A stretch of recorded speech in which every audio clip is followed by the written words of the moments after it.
Hello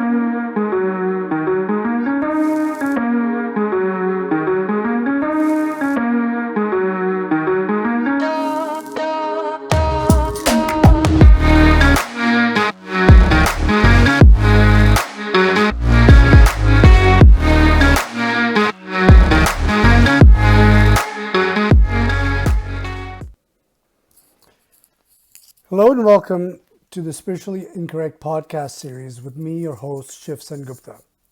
I'm the author of the Advaitaholics Anonymous books, Sobering Insights for Spiritual Addicts, a Manifesto for Spiritual Anarchy, and the recently published third volume titled An Antidote to Spiritual Enlightenment.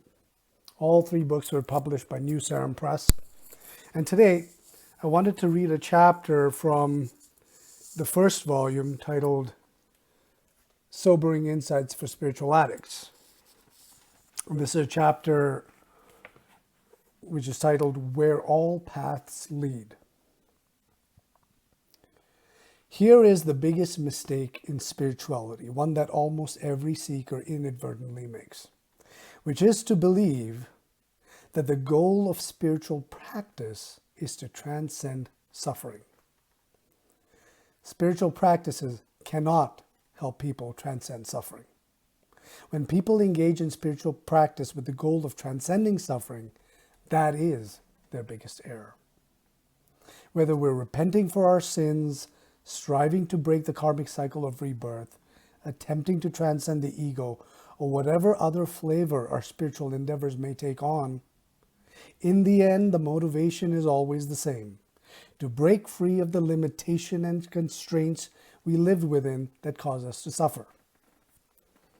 We are driven by a deep discontent and resistance towards our lot in life, however that may be manifesting.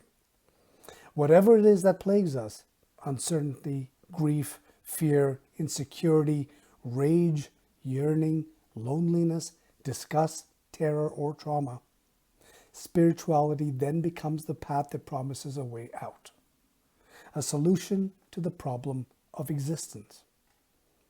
I can't blame anyone for thinking this way. After all, pretty much every religion or wisdom path that we've encountered has pushed forward this view. Salvation from sin for the Christian, freedom from bondage for the Buddhist, breaking the karmic cycle of rebirth and suffering for the Hindu, disassociating altogether from the problems of the little me suffers by claiming no selfhood and no doership for the neo-Advaitist. The hook is always the promise of escape. All paths lead to the truth is a saying often used to validate different spiritual approaches. I see it differently. All paths lead away from the truth because they draw us away from whatever it is we are experiencing in the moment towards something that we feel or are told we ought to be experiencing. We are forever subverting life as it is happening right now for a version that we'd rather have happen. In fact, this sort of approach forms the basis of pretty much any spiritual practice.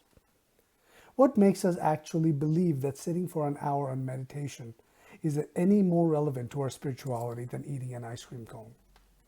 Or that serving free meals at the temple is more spiritually meritorious than getting into a spat with the missus?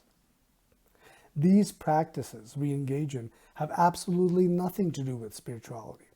Praying 5 times a day may make a man more religious than the sex worker, but it doesn't make him any more spiritual.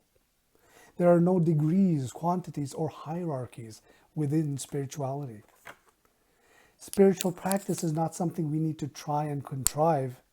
It is something that is happening by nature of the fact that we are alive. A spiritual being has no choice but to engage in spiritual practice. Life is the ultimate spiritual practice. It is the only spiritual practice. Everything else is rites and rituals, traditional and cultural exercises whose impact on our spiritual experience is much the same as a causative input of a sneeze on a tsunami. And so, if life is spiritual practice and the experience of suffering is a big part of life, then how can the goal of spiritual practice be to transcend it? That's like saying the goal of a runner is to stop running, or the goal of a rock climber is to stop climbing. Suffering is a fundamental part of the experience of living because suffering forms the context of the practice. It provides the terrain, complete with obstacles, gradients, impassable patches, and detours which we navigate and so develop our skill. A climber who looks at the mountain as an obstacle to be avoided has completely missed the point of his or her sport. A runner who views the road as an inconvenience is misguided about the purpose of running. Then how can it be any different for the seeker who seeks to transcend their suffering? The suffering is the context within which our practice happens. All the pain, the misery, the fear, the uncertainty, the rage, the disgust, the terror, the trauma is what spiritual practice looks like. I'm not talking about what they advertise on the brochures. Give me a hemorrhoid pillow over a meditation pillow any day, is what I say. But who wants to believe this? Who wants to believe that experiencing the soul-crushing boredom of the boardroom is spiritual practice? And I don't mean turning it into meditation, but just actually being bored out of your wits. Who wants to believe that letting out those gut-wrenching sobs over the body of a loved one is spiritual practice? Who wants to believe that experiencing impotent anger and flipping the middle finger at the driver who just cut you off is spiritual practice? Who wants to believe that feeling sheer panic that grips you as your mind convinces you that everyone on the train must certainly be staring at you and judging you is spiritual practice? Who wants to believe the butterflies you feel in your stomach when he walks into the room and the rush of jealousy you feel in your body as he smiles at someone else is spiritual practice? Life presents us with unique spiritual exercises of varying degrees of challenge from moment to moment in the form of our everyday experiences.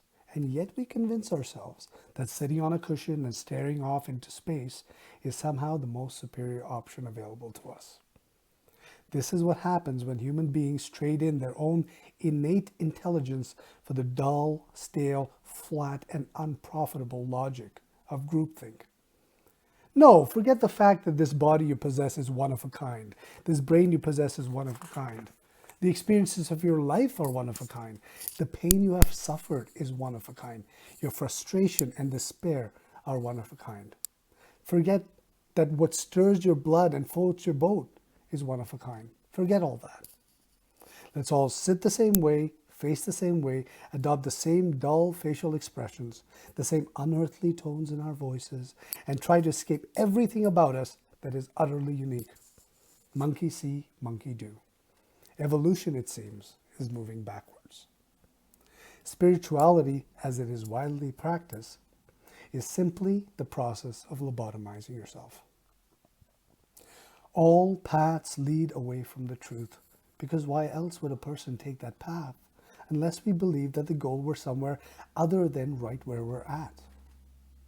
By placing the goal outside ourselves, in a place other than here, in a time other than now, in the form of an action other than the one that is already taking place, these so-called spiritual paths present us with nothing more than life-negating strategies.